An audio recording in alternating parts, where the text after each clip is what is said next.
All right. So, want to begin with this, Matthew 5:18, because I think everything has to be with God in mind, understanding, right?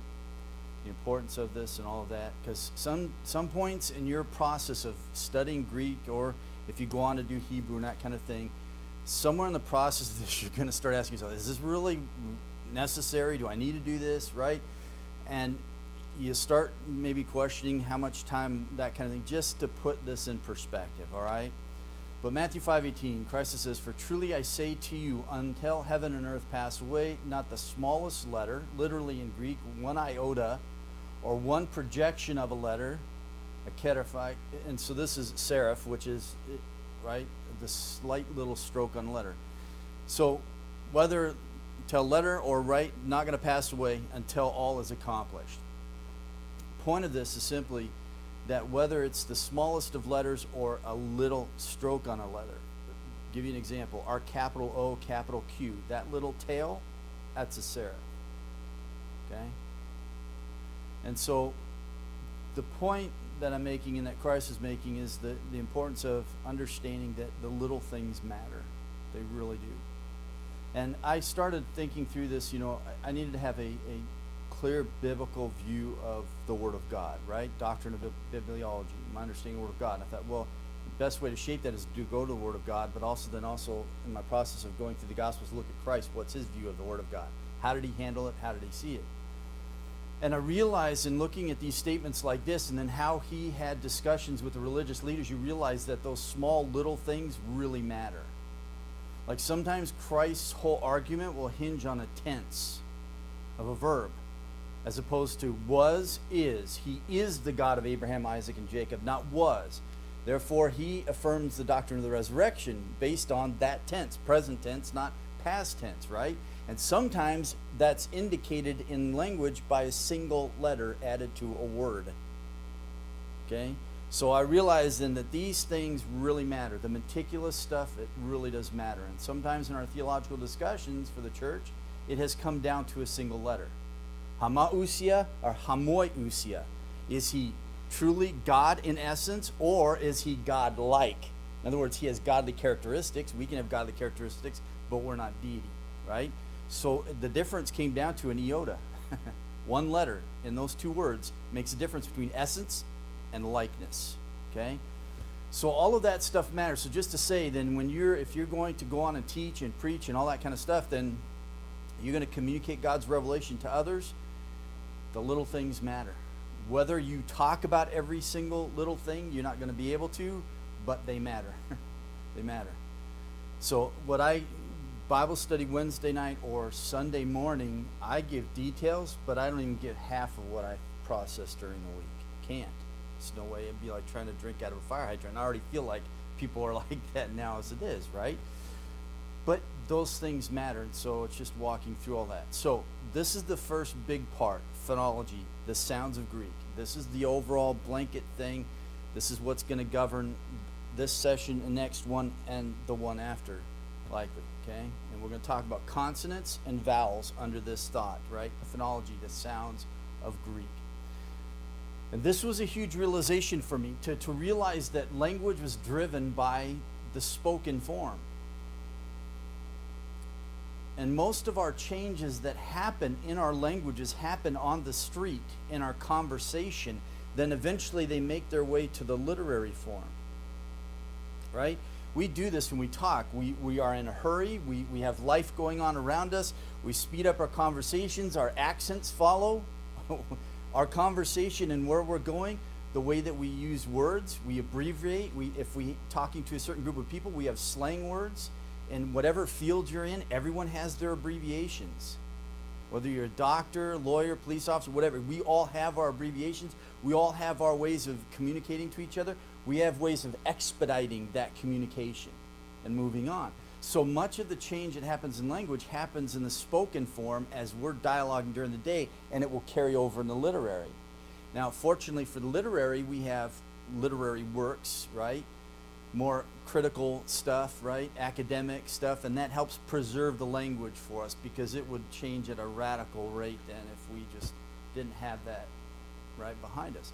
And even for most of us, there's a way that we write and there's a way that we speak. My writing is much different than how I talk. Because if I'm writing on a theological thing, then I can go back and process it and rethink it and reword it until I get all the words that I want, right, fixed down. But I don't have that kind of time in a conversation. I can't repeat to you, right, ad infinitum to get my point across, finally, the words that I want to use, right? So just to say that really then what happens with language, it's the phonetic aspect. It is the sounds. It is the vocal part that really makes the impact on language. So when it comes to Greek, we're going to find changes in letters, and it's because of the spoken form. It's because of talking about a point of articulation, flow of breath, vocal cords, all that kind of stuff. So writing developed out of drawing. We had pictograms, then moved to ideograms, logograms, and then to a syllabic, and then or syllabic, and then to an alphabet. And alphabetic writing is the form of writing which is a distinct character for every significant sound in a language. And that's important because my dad always says that language is simply a series of signs and symbols by which we communicate. And those signs and symbols reflect sounds.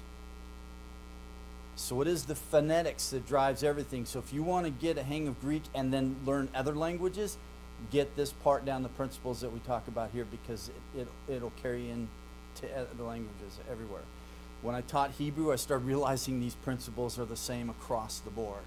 And all of a sudden things just started, going off in my head. So just to say, so when we're talking about language, these signs and symbols, and you guys have these graphs, but these signs and symbols, they started off as pictograms, like this up here with the Phoenician.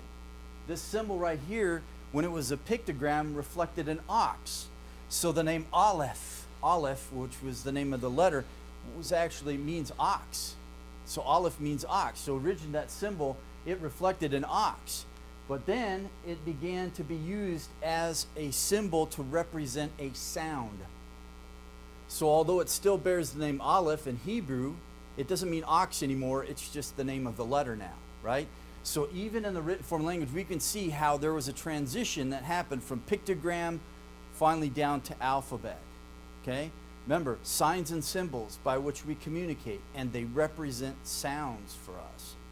So I give you these charts just to give you a sense. So then we have later Latin, right? Then you see our English alphabet comes from this. So this is our family tree as far as the written form. This is where our alphabet came from. Now you will see gaps. And this is another example of the alphabet. And you'll see that some of the letters, we'll talk about this, but some of them at the beginning they were written from right to left. But then you'll start seeing them in contemporary or Greek and New Testament, you go from left to right. But originally it was written right to left. Greek was. So these just give you an instance of how these symbols were used. Then they began to be used as letters, and then we have Jesus down at the bottom here, Jesus. And I'll tell you some story about this fanatic lady and her attempt to explain why they were erasing Jesus' name across the internet. And totally wrong because she didn't understand language. But anyway, so here's the alphabet. So we have Phoenician over here, Aleph, Beth, Gimel, Daleth, Hey, Wow. If you learn Hebrew, that's the names of the letters in Hebrew. So then you have Greek and Roman to the parallel of that, right? Alpha, beta, gamma, delta. So just by the names of the first few letters, you see that they developed their alphabet from the Phoenicians, right? And the Phoenicians from Semitic background. So then we have, when we look at this, you'll start to notice gaps. So as you're walking through this, you'll start to realize there's gaps. So Roman, they don't have here. You're going to start noticing gaps here, gap here, gap here. And you're going to start asking yourself, well, why are there gaps there? The reason is because they didn't have a sound that needed to be represented by any form. So when you look at the alphabets, you'll see gaps there. Well, they borrowed the alphabet from this language, but they didn't have a sound that needed this symbol for it, so they just dropped the symbol and kept the ones that would reflect their sounds, right? Remember, signs and symbols by which you communicate, and they reflect sound. So our English alphabet has 26 letters. And these are all 26 of them. Y and Z come from Upsilon, capital Upsilon, and Zeta. But they have inherited our alphabet from the Romans. This is where we got it from. So in the Romanish alphabet, they had 23 letters. Actually, less than that. They borrowed 2 because they needed to pronounce Greek words. and use them in reference to Greek words, because Latin and Greek functioned in the Roman Empire at the same time, right? Julius Caesar wrote a comparative grammar dealing with both Greek and Latin. And so they needed to express certain things. So if you look at our alphabet, though, from the Roman alphabet, our I and J, they have the origin in the exact same letter, I. So we borrow from this right here. This is I, right? We borrow from that, and then we made an I and a J out of that. We just put a little doohickey at the bottom, right? And then all those are, so everything was capitals, and then the lowercase came later. So then the lowercase, and all you do is just add the dot and dot over that, right? So same with Greek. It began with all capitals, and then it developed lowercase later. So the W, right? Same thing with the W. It came from V. So here's from the Roman alphabet, and this was V, this was the symbol that they used to reflect a phonetic value for them. We took that eventually, and we used it, and we made our W out of it, right? Which is where its name comes from, W. And if you put the two U's together, you have a W, right? The same with French, you have the same thing happening with their language. So just to say, there is this interconnection with all of this stuff, right? But again, signs and symbols by which we communicate, and they represent sounds. If you don't have a sound that you need that letter for, or that sign for, then you just leave it aside, and sometimes they would pick them back up again. Russian, there was a need for 2 more letters in their alphabet, and so 2 missionaries brought the letters in to reflect the sound that they didn't have a form for. So as for then the Latin alphabet, 23 letters, its last 2 letters, which is Y and Z for us, right, were imported from the Greek alphabet in the 1st century BC, not to represent Latin sounds, but to help the Romans represent certain Greek words. And this is why they took them on. And there was the capital form for Upsilon and Zeta. Then we have them, and we took them onto our alphabet, and it's Y and Z. Right? So they needed them for a different reason than why we needed them. We have these phonetic sounds, and right, so therefore we need these symbols to represent that. And we'll talk about the iota and upsilon. They're really amazing letters and the connection. So we'll dive more into this stuff. Okay, so just let this stuff float. This is just getting your heads into it, okay? Stop me if you want to. Ask questions, please.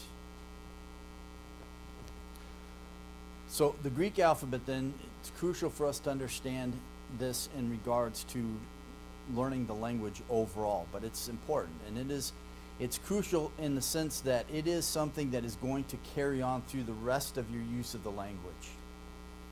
In other words, how we approach the alphabet is really important. It isn't just merely so that we can say the words, it's so that we can understand all the changes that happen in words and letter change and all that kind of stuff. All of that connects with how we understand the alphabet and where it came from and our approach to understanding. So learning the alphabet is formative and foundational. It's a building block to the rest of the language, especially approach from the right perspective, okay?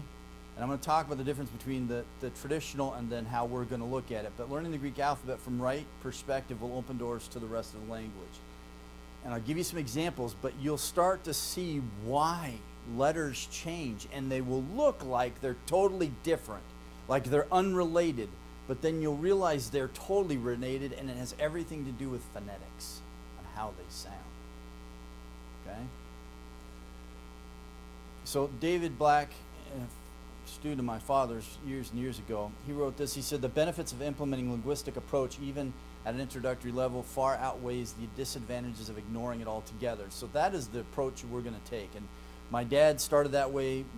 Black then learned it from my father way back in when my dad was teaching at Talbot Theological Seminary, and others since then who've gone on to write grammars in that. But they started to approach the Greek language from a linguistical perspective, and understanding it from trying to understand the sounds, right, and that phonetic aspect of it and all of that, and to see it also from a historical perspective. It's a part of this living language that's existing and constantly changing, and you will find those changed forms in your Greek text.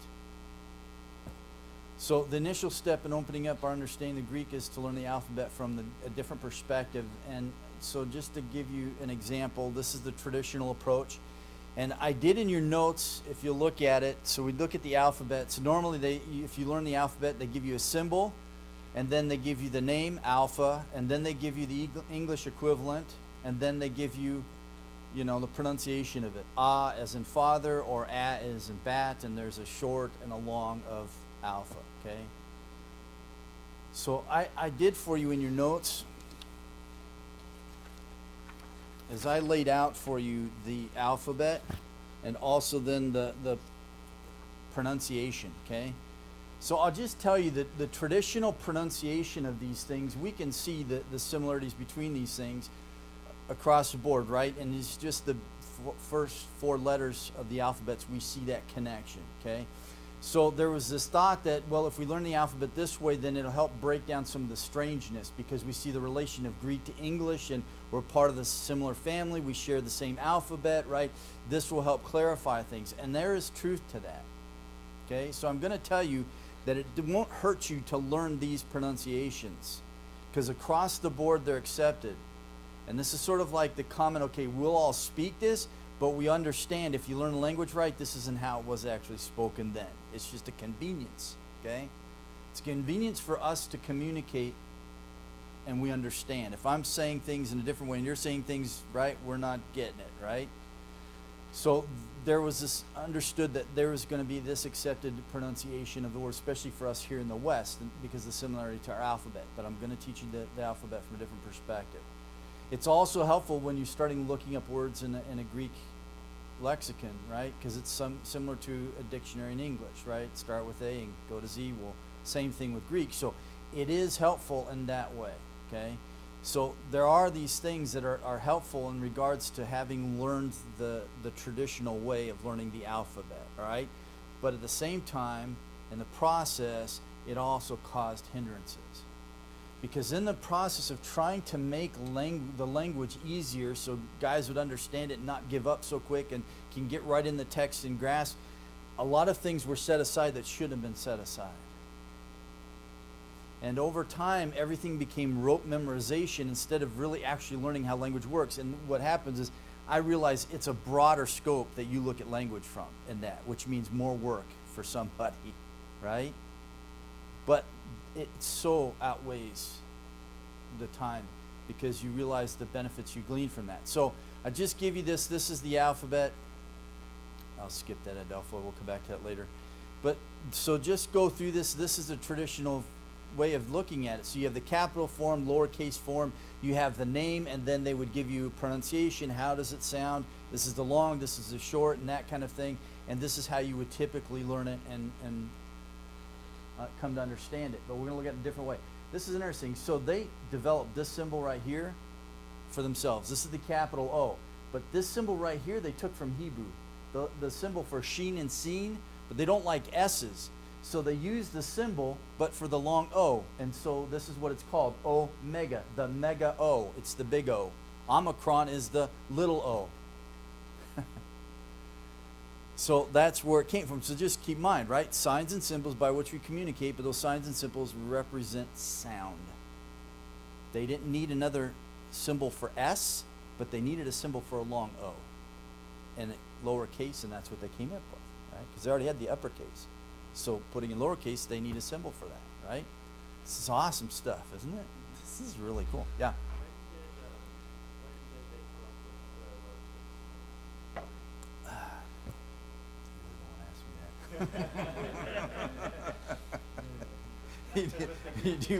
You really don't want to.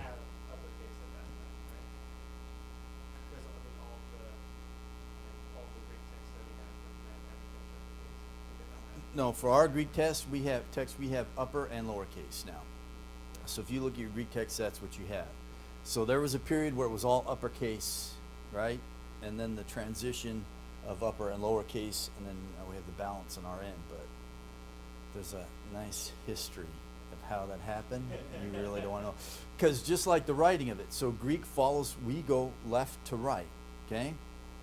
Greek started right to left because, right, like Phoenician and everyone else writing from right to left, that's where everyone was doing it. So it started right to left, but then they started doing it this way. You start a line, you start at the right, and you go over left, and you drop down, and you go over to the right. And so they would do it. They called it bastuphodon. It's the turning of the ox. Like when you till a field, You go up one row and come back the other, and up around, back around. That's how they wrote. So they'd start here and then drop down, go over here and then drop down. So you'd read it, yeah. But eventually it all just went left to right. And that's what we have by the time of Christ and the apostles. It's all left to right. It's a lot.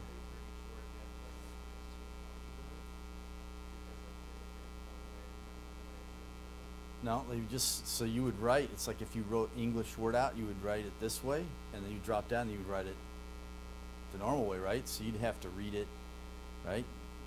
Bad and then bad down here, right? So someone said, look, man, this is really ridiculous. I can't write this way, and we can't read this way, and I got to teach my kids, so we got to change this up. So just to say to you, when you come to the Greek text, Hebrew text, when you come to the Word of God in writing, right, His revelation, all of this stuff happened, and God providentially worked in the midst of all this so that we can have this right here to study it. I mean, that to me is just mind-blowing. To get the language to where it needed to be at that precise point in time in history, through the influence of Alexander the Great and all of that, I mean, Greek wasn't united yet. It wasn't until Alexander that he united the peoples, but he also united the language. And the Attic Greek was the dominant form that finally took on from then on, and that's what everyone used, was the Attic. And that came from the Ionic, and I'm not going to give you a history lesson on that, but there were all these different dialects of the Greek language. There was a similar base, but they all had their peculiarities. Same like if you go to Africa, you'll find all these tribes all over the place. They all have their own dialects. But when the French came, they all learned French. So you could go, so my cousin, when he was over there in the mission field for years, he could go into a village and you could have different tribes present. He would just speak in French and they would all understand. You would have one common tongue. But then when you go to separate villages, you would learn their individual dialect, right? If you lived with them. So Alexander took all these different dialects and he just brought them together and had one unified form. So then when God was going to give His written revelation, right, it was good to go. So all of this stuff, from the writing of it to the representation of the sounds by the symbols and all of that stuff, this is God working to bring this about so we can communicate. So the linguistical approach, then, the reason for the traditional approach of ordering the letters in the Greek English alphabets isn't readily apparent. When you look at it in the normal form of things, it's kind of, you can see an order to it because that's how you learn the English alphabet. It makes sense in looking at it, but to understand, well, what is the reasoning behind it and all the life that happens, right? That stuff isn't readily apparent when you look at it. So we're going to look at it from a linguistical perspective. And this helps us to understand not just the alphabet, but how the language works, the way that it all works together and how it flows, and all then the changes that come and so on. So to take the quote from my dad, language is merely a series of signs and symbols by which we communicate. Damon and Manti, the same observation. They said language was originally spoken so that the letters are but arbitrary symbols invented to represent sounds. So the speaking of the language was the important thing. The symbols came along to represent that phonetic part. When kids learn language, what do they learn first? The spoken form. Then they learn the reading, right? And then the alphabet and all that stuff. And oftentimes when they learn the alphabet, they don't learn the alphabet as to why we have that alphabet and the sounds we're trying to make with it, right? Which then brings confusion, because now you can have two words, two vowels, right, can have the same sound. I ate a loaf of bread, and there are 8 of us in the family, and the rest of them didn't get any, right? You have A and you have EI, and they sound exactly the same, but they have different forms, right? That stuff becomes confusing. But when then you learn it's about phonetics and about speaking and all of these kinds of things and what you're trying to communicate, all of a sudden that changes everything.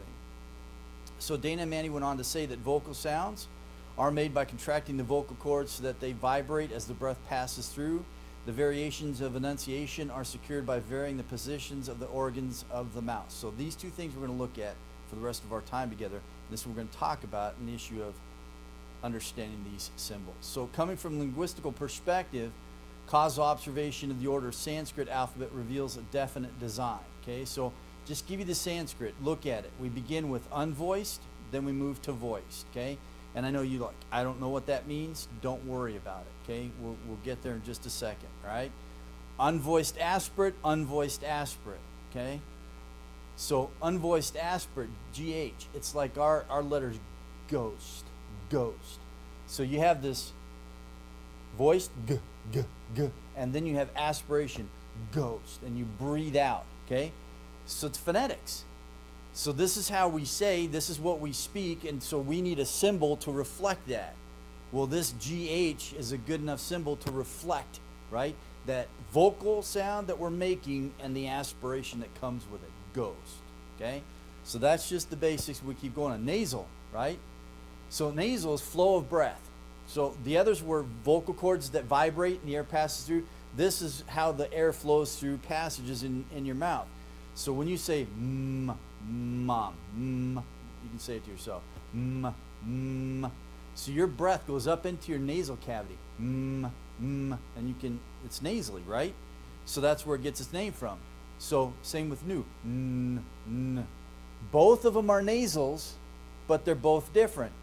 An M, is what we call bilabial. You use your two lips, right? So there is a difference between these two. Say nu, Your tongue hits that ridge back behind your teeth. We call that alveolar ridge, but it hits that ridge, right? And that your breath goes up in the nasal cavity. So they're both nasals, but one's a labial, bilabial, because you use both lips together, and the other one is an alveolar nasal, okay? When you understand this, this is going to just endless lists of words you will not have to memorize. And things will start opening up from the Greek text, because you're going to look at a word in the Greek text and you're going to break it apart and want to see what its elements are, but you're not going to know the changes that happen to those letters if you only learn it from a traditional point of view. If you learn it phonetically, linguistically, then you understand why the changes happen, and you will fill in those blanks on your own. You won't have someone to tell you that, because you know this. So then you follow Sanskrit, and this is one of the oldest languages within this family of languages, and that's why we use it in relation to Greek. There's so many similarities. So then you go from the top down, we go gutturals, right? And we walk across, then we have gutturals, we have the unvoiced, and then we have a voiced. And then we move to labials, P, beta, phi. So we're going to talk about these different aspects. What's a guttural? What's a labial? Okay? And we'll learn what those things are. So, give you an example. In this passage in Ephesians 2, 5, and 6, okay, all three of these words are exactly the same in the sense that they're all aorist tense. It is made alive together with him, raised up together with him, and then seated together with him. Okay? They all have the same endings. Okay? These two, sigma, epsilon, nu, okay? We see the exact same element there, right? Okay? Just visual. Don't worry if you know what aorist is, doesn't matter. This is exactly the same. You say, well, I see this is the same, but there's a rho there. Reason being is that liquids, a rho is a liquid, sigmas don't go together, the sigma drops out, and therefore we have ren. Okay? You're going to see this in your Greek text. You're going to have to determine, is this aorist tense or is it something else? You're going to have to work backwards to find the meaning. Okay? If you learn the alphabet traditional way, none of those changes will make sense to you. But if I tell you that, say the letter rho, your tongue hits that alveolar ridge. Now say sigma. Same alveolar ridge, right? So you would essentially have two alveolars next to each other. Right? So they don't want to do that. So they drop the sigma off. And I'll just tell you there's compensation for that. This epsilon gets lengthened to an A. And we'll talk about that when we get to vowels. But just to say, the change happens. It's a phonetic reason. Right? It's a phonetic reason. When you understand that, then these changes will make total sense to you. And when you come across the words, you'll be able to pick these things apart and say, oh, I get it. I know why this is this. And I can now go back and break it apart and get to the roots of everything so that I can understand the etymology and the makeup of the word and what's the point being made by the author who uses this, right? Like I do on Sunday. I break down those parts quickly, and this is what we're looking at. So this is the stuff that you do. So this is another example. This is Colossians 2:2. So this is our word. So here's your word here. You have mu and beta, okay? They're both labials, okay? But if I were to look up what the stems are of this compound form that you find in the Greek text, this is the two-part breakup. It is soon, preposition soon, and bibastantes. But they're put together in the Greek text. But how am I going to know? Now, this is a simplification for you to see this. But what happens? This letter causes this one to change, and it becomes a mu. It's also a nasal, n, nu, m, mu. So they're both nasals, so it isn't a radical change to a totally different thing, right? It's still a nasal, but it becomes a labial nasal because the beta, b, it's a bilabial. So it's easier to say, sumbibas, sumbibas, sumbibas. So you're going to see the form at the top in your Greek text, but you're going to have to figure out what's the root of all of that, okay? And that's part of your understanding. So just to say, when you learn it this way phonetically, you start to understand why these changes happen, because it sounds terrible trying to do the other. Sun bit bas, right? If you're on the street, sumabas. We say everything fast. Because. No, I say because, and I just say cuz, right? It's what we do. Well, that's what they did. And it started affecting the written form. But if you learn the traditional way, it's not going to make any sense to you. And we have the same thing in English. Imperfect. Imperfect. It's easier for us to say, right? Imperfect. Right? Maybe when we enunciated everything back in the day, but this would take conversation forever, right? So you're going to find that these things exist in our own language, and you'll start picking these things up when you hear other people talk, right? It's implant. You plant it in, but it's a P. Implant. So principles that you will learn with Greek here with us, they carry over to every other language because they're all spoken. And if you were to develop a written form for that spoken language, these are things that you would need to know.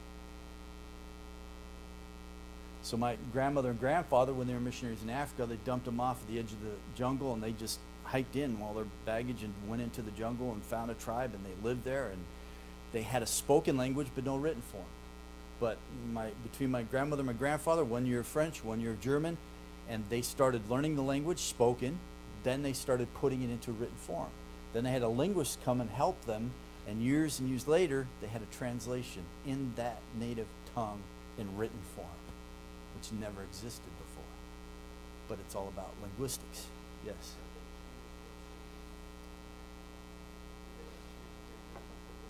Yeah, so they would choose, for them, with their minimal workings of, right, they would find the symbols that best represented the sounds that they were making as they spoke it.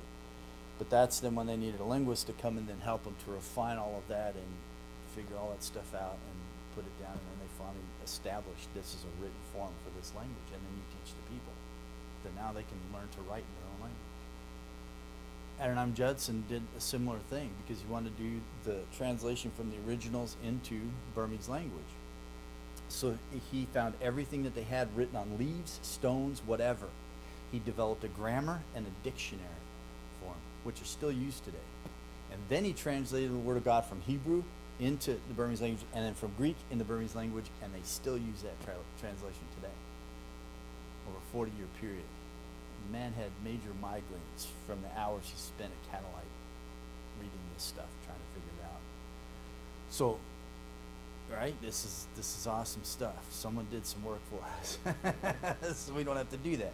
So phonetics, all right, so let's get into this. How the sounds are made. So human beings, we're equipped with certain physical characteristics that help us breathe, bite, chew, swallow, and make those things possible. Those exact same parts of our anatomy are used to speak. Isn't that interesting? The same elements that are used to feed us are also used to feed us intellectually.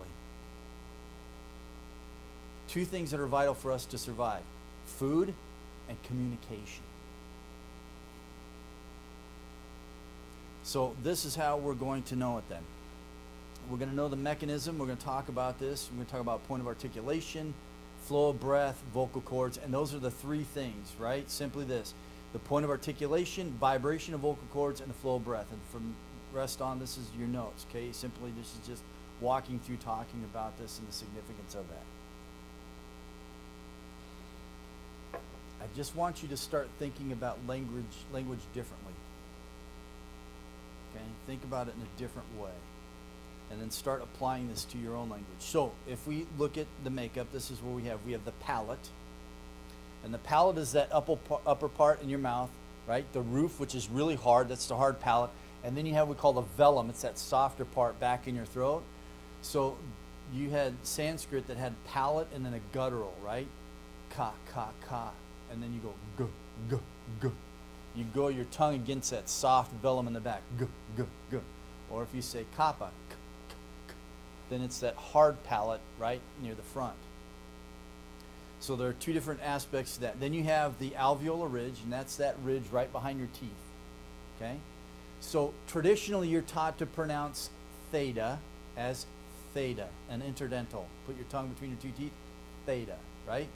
But that's not how they pronounced it then. In the time of Christ, it was taha. It was teos, not theos. Teos. It was an alveolar aspirate.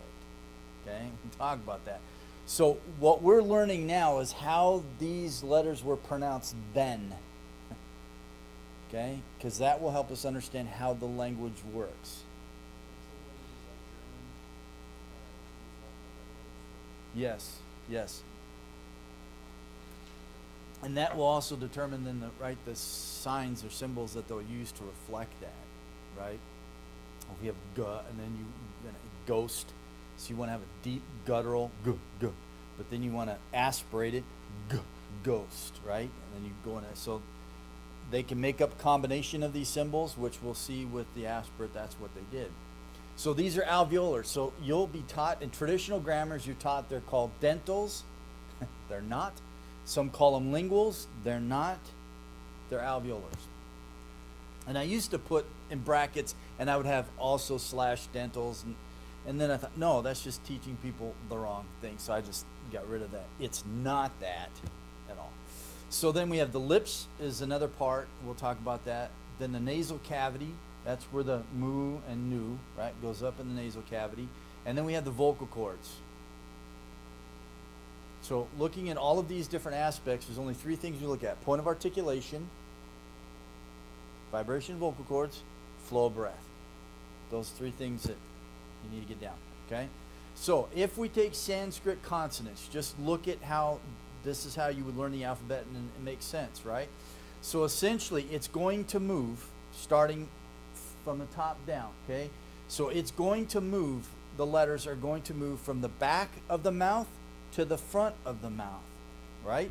So we begin with gutturals, and then we end with labials, right? So we start with what we have in our English K, right? Guttural, and it ends with labial. So they start at the back, and they move towards the front, okay? If you look at dealing with the voiced and unvoiced, each line you have unvoiced letters and then you have voiced letters. Okay, and you can go back through this and look at these in your notes and think back through them. But each has unvoiced and voiced, and we'll talk about the significance of that with Greek because there's a combination of these to make a different sound. And then you have the other is they approach for each voiced and unvoiced letter, there's a corresponding aspirate. So you have an unvoiced, right? You have unvoiced and you have unvoiced aspirate, unvoiced, guttural, palatal, right? Cerebral, dentals, labials, and then you have a voiced aspirate. And you can see the H used to symbol the aspiration. We're going to have the same thing in Greek. And our letter H came from this. So you'll learn this, but you'll learn words like, so you'll hear anthropos begins with an alpha. Anthropos. But you'll then see hamartia. Both begin with alpha. One has no breath, right? Anthropos. One has a breath. Hamartia. You have an H sound at the front of an aspiration, okay? So we'll learn that. So point of articulation, that's the first thing we'll look at. Palate.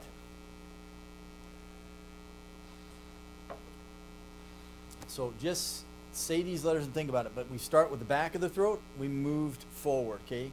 And it's going to be, the back of the throat is closed at the soft palate. And then g, g, g. Now, this is point of articulation, but you can hear the vocal cords now coming into play, right? K, k, k. Unvoiced. Voiced, g, g, g. Right? I can hear it. So you can hear the difference. That difference is what changes the letters and the combinations. Okay? It's important. So if we look at the other, alveolar ridge, so this is pronounced with the tongue breaking away from the alveolar ridge at the back of the teeth. So we have tau and delta. T, t, t. So you put your tongue on that alveolar ridge, t, t, t, right? And delta, d, d, d, t. Unvoiced, d, d, voiced. Right? So on one, point of articulation, and then no vocal cords, point of articulation, vocal cords. Right? So this will explain. So they have times where they have tau and a sigma. Combined, they would start dropping off the sigma or the tau. Reason being is they both have the same point of articulation. Say tau. And then sigma. You put the tongue on the same ridge. So put the letters together. It's hard when you have the same point of articulation and the same flow of breath and the same use of vocal cords. Right? So now you put them together, they blend together. So they just started dropping them off in the writing because they were dropping it off when they were pronouncing it. So our English word pants, we end with TS, right? But sometimes if you say it real fast, you're like, what did you say, pans or pants, right? Because those two letters have the same point of articulation and they blend together, they merge, okay? So we'll talk about that there are letters that do that in Greek. They will combine together and they will form a different. This is good stuff, man. This is real good stuff. So next, lips. So we start at the back of the throat, we move towards the front of the mouth, right? So labials, close the lips, then explode open with sound. B, b. Same thing. P, unvoiced, b, voiced. P, b, b. So I'm just going to tell you, as you learn the alphabet, you might confuse yourself, right? Most are going to pronounce it the way that I've given you on that sheet in the traditional way, okay? But you need to know this in your mind. Whether you read this way, because you're going to find it's going to be really hard for you to say some of these Greek words if you try to pronounce it like they did. But remember, they grew up with the language, right? And you find that if you start learning languages in other countries, you'll find that they say things and you're just like, my tongue can't do that, right? So the vibration of vocal cords, that's the next thing. Okay, so we have point of articulation and we have vocal cords. And the vibration of. So vocal cords, unvoiced. This is known as what we call surds, hushed, right? And we can see the difference in English. But we don't necessarily learn our English this way, right? When you learn the alphabet, I at least didn't learn the difference, right? In pronunciation. I just had to memorize the letters and then learn to cite them on a page and how they were put together and made meaning, right? But I never understood why I had to pronounce it in a certain way, or why these weird words have these weird letter combinations, right? It's phonetically driven, but we don't normally learn our language that way, which is a real shame. But you can see with V and F, okay? V, v. It's a dentolabial, V. You put your top teeth on your bottom lip, V, v, v. But when you say F, f, f, f. Same thing, right? You put your top teeth on your bottom lip, but one's voiced, v, v, v, and one is unvoiced. F, f, f. So same with gamma, g, g, g. Voiced, kappa, k, k, k. Unvoiced. But you'll find they're both gutturals, kappa and gamma, but they're two different kinds, right? So you look at it in one sense, we're looking at it point of articulation, guttural, but then we're also looking at it in regards to vocal cords, voiced, unvoiced, right? And then we'll look at it in regards to breath, aspiration. It's just those three things, okay? The voice then is known as sonants, or meaning sounding. So, g, g, right? I make a sound. It sounds like something. But then when I say k, k, k, k, right? There's no sound. My vocal cords are still working. It's just they're not working in the same way. And I'll explain to you that in a second. So the voice we're referred to as sounding, or sonants. And it means that there's a sound accompanying, right, the pronunciation, but there's a vibration in the vocal cords. V, v, f, f, right? And then you get that in your throat. So vocal cords, what happens is when you say them voiced and unvoiced, it's like if you blew air into a balloon, right? You've done it as a kid, blow up a balloon, right? And then you take the stem, instead of tying it off, and you would take it and you would let air out, right? And you could make it lower pitch or high pitched. So this is the same with voiced and unvoiced. When it's voiced, right, you're tightening and less air is passing through. When you're unvoiced, you're letting more air flow through and the tension is on. G, g, g, g, g, g. Right? But it's all about point and articulation and vibration of vocal cords. Okay? So that's the two. So when we come to the Greek alphabet then, this is how I would suggest that we learn it, and this is how we're going to learn it. Is we're going to learn the letters according to point of articulation and vocal cords. Unvoiced, kappa, voiced, g, g, gamma. Alveolars, unvoiced, t, t, t, tau, and then d, d, d, delta. Labials, p, p, unvoiced, p, right? And then voiced, beta, b, b, b, b. So essentially you just take the names and you take that sound off at the beginning, right? And that's sort of what you're working with. But when we immediately go to our English equivalent of, that's where we're going to find ourselves get lost in how the language works, right? So there was that simplification. Let's not make this so bizarre. There's similarity of alphabets. Let's combine this. But in reality, it messes us up down the line as we learn the language because things just look really odd to us now. So basically we have hushed and then sounding. G, g, g, g. Right? So if you see words like this, you'll see them in your Greek text. You'll have triptai becomes triptai. Okay? You have b, b, b. Voiced, beta, b, b, b. And you have p, p, right? Unvoiced. Right? But it's the tau that makes the change. Because you have this tie ending that you put onto this word, this stem, you put this tie ending onto it, and that tau affects the beta. And because the tau is a what? Unvoiced, it makes the labial become an unvoiced. It's still a labial, but it's an unvoiced labial because the letter after it is unvoiced. Right? It's the phonetics that make the impact on the word. We call this regressive assimilation. The technical word. But simply, it's just easier to pronounce. Triptai. Right? Trib, tie. Trib, tie. Triptai. Triptai. Right?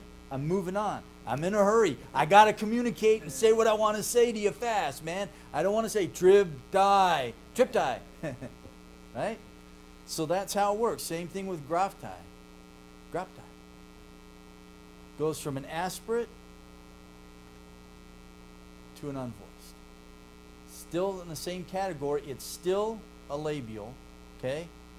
But it's not a labial aspirate. It's a labial unvoiced. Just let it float, man. Just let it float, it will find its place, I'm telling you, right? But you're getting a sense of it, right? You're getting a sense of it.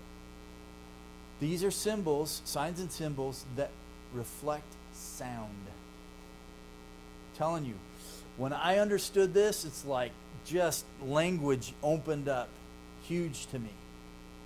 Because we're always studying things from the book. We're not thinking how we speak on a regular basis, right? When we study in school, it's book, written form, in a certain format, all that, but we don't stop and talk about just the spoken part of our language and how we say things. And more changes are going to happen in our language, English, because of texting. Think about it, right? I mean, you have to learn your own, you have to learn the vocabulary, right? BTW and what it stands for, right? All these abbreviations, and now kids can't even use proper grammar anymore because you're texting. I don't need an exclamation point, I don't need a question mark, we just write, right? And you figure it out. But this is how we're going to start to talk, and then it's going to creep over into our writing, but praise the Lord for, academics, so that preserves some of this in the literary form, so it doesn't radically change. But just so you understand that most of the change happens in language comes from the spoken on the street and then into the writing. So flow of breath, we'll end with this. Flow of breath, we have the aspirate. Okay? And this is what we're going to focus on here. This is letter chi, theta, and phi. Okay, now this is how you learn to pronounce them traditionally. Chi, theta, phi. Okay? But that's not how they were pronounced then. Okay? They were aspirates. And an aspirate is a combination of an unvoiced plus aspiration. So, chi is really just a kappa and a ha. Kaha. But since they were making that sound, they needed a symbol to reflect that. So they started off with a kappa plus a hey, which was the capital Eta. Then they cut it in half. And then it became a little tick this way and a little tick this way. But they cut the H in half, right? Because they're already using it as a capital Eta. So they split it in half, and they used the tick this way, rough breathing, hamartia. And then the tick this way, right, backwards C, and it is anthropos, smooth breathing. Rough breathing, ha. Smooth breathing, ah. But it all came from ha, the Eta, capital Eta. It's in your notes, I think, I'm pretty sure. So this is the combination. So this is just the unvoiced with aspiration, like ghost, right? This is kaha. So theta is taha.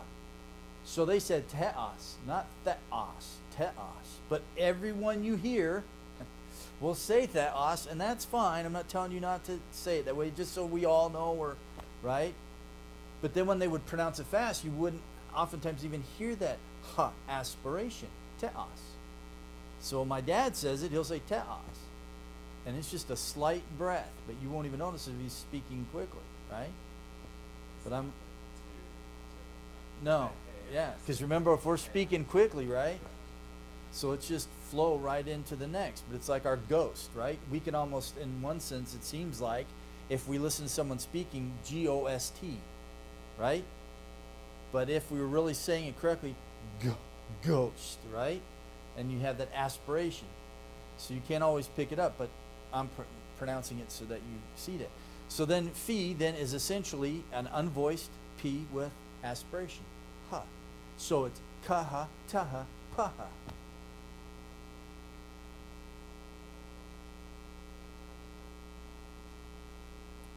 And this came from, they took the symbol from Greek, but it was this. They used the capital for Eta, which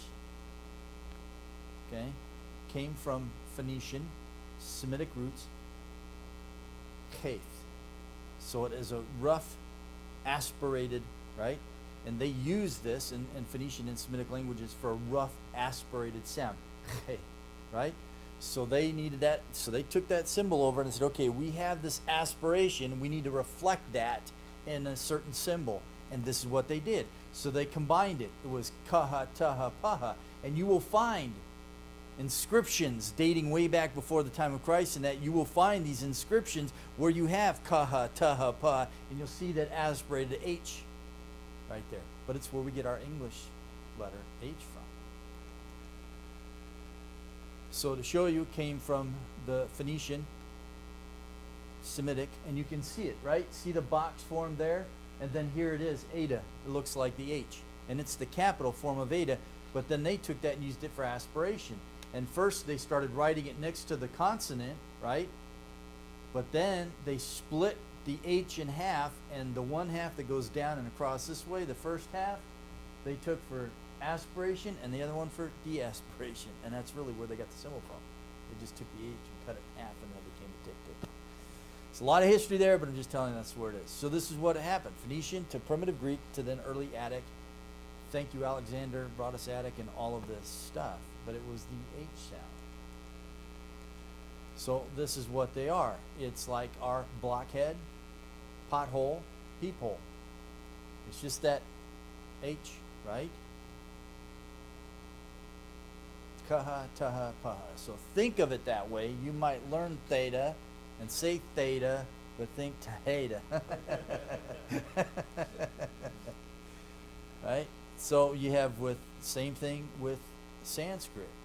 You have the unvoiced. This is when the studies of Sanskrit went on. Then when they started doing comparative linguistics, looking at different languages side by side, and then realizing there's families of languages, and then there's all these similarities in that. So all these studies that were done in early Sanskrit and all of this stuff that went beforehand, it was so beneficial to those came down the line, because then they started looking and saying, man, they're part of the same family. There's all these similar relations and things that happen, and all of a sudden we now can understand it clearly. But Greek won't have any voiced aspirates, but they're all unvoiced. So that's simply it. It's just an unvoiced, right, with aspiration. So it's kappa, tau, p with aspiration. Now here's the thing that's interesting is we're going to get into the sibilance, and this is the last one. We're right on the money, man. We're going to make it. Hallelujah. Besides, I think this is all your brain's going to be able to take. All right, so sibilance is a combination, okay, of sounds. So sibilant, okay, it's a combination of kappa and sigma. Ks, ks, ksi, ksi. It's a combination of sounds. So when we start at this side, we're talking about simple pronunciation, right? Get down the end, now we're talking about combinations. So they needed symbols to reflect kappa and sigma, ksi. So I'll tell you this. So when you get a kappa and a sigma in your Greek text, okay, you're going to see a ksi. You're going to see this. But it's a combination of this and sigma. But over time, in the language, anytime you find a kappa, a gamma, or a ki followed by a sigma, it becomes ksi. Since they're all gutturals combined to a sigma, they just share the same form then when they combine. Okay? So I will give you notes, appendices to lesson 1, and I have them on consonants and vowels, and this if you want to study stuff down the line, but I'll talk about different aspects of this. So psi is a combination of an unvoiced and a sigma. Ps, ps, ps. So you basically have 2 points of articulation, right? Ps, ps, and you combine them. Ps, ps.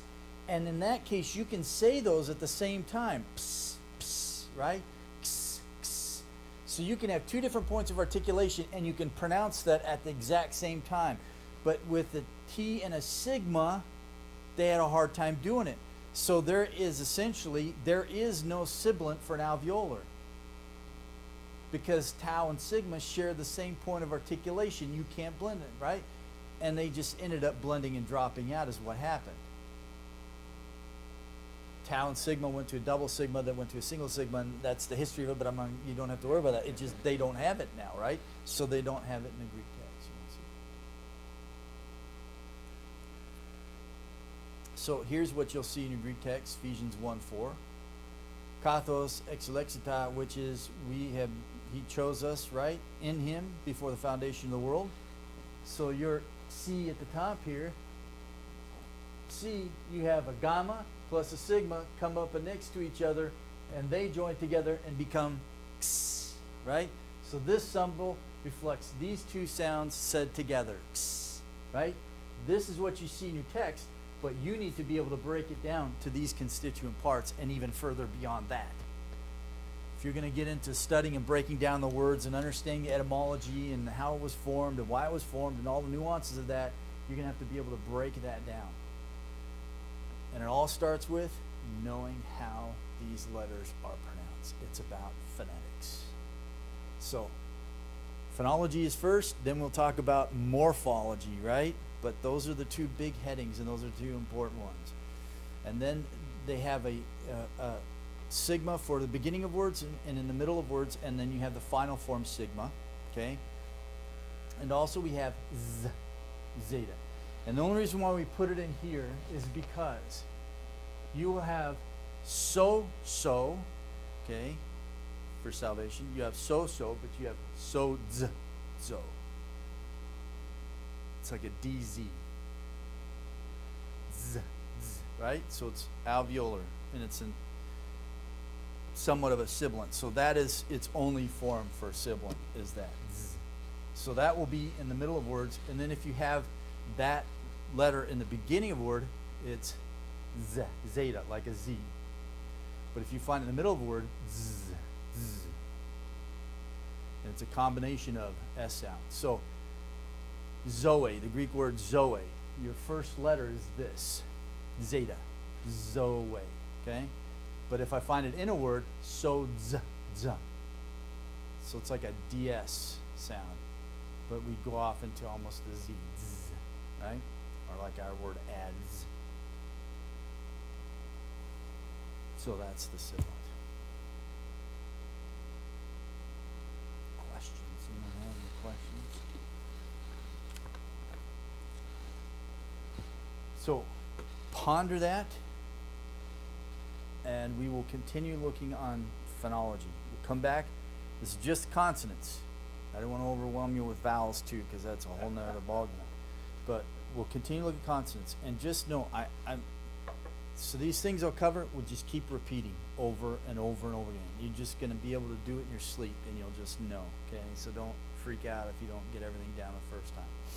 So in our time between now and the next time we gather, go back through these notes, and you can read ahead for lesson 1, letter C, 1C, right? Lesson C. You can look through that, and that gives you the breakdown of these charts here, and you can start walking through that. And there's vowels that are introduced there and stuff, so if you want to familiarize yourself with the vowels a little bit, and the diphthongs, and then we'll come back and look at that next time. So we're going to focus for the next few times just phonology.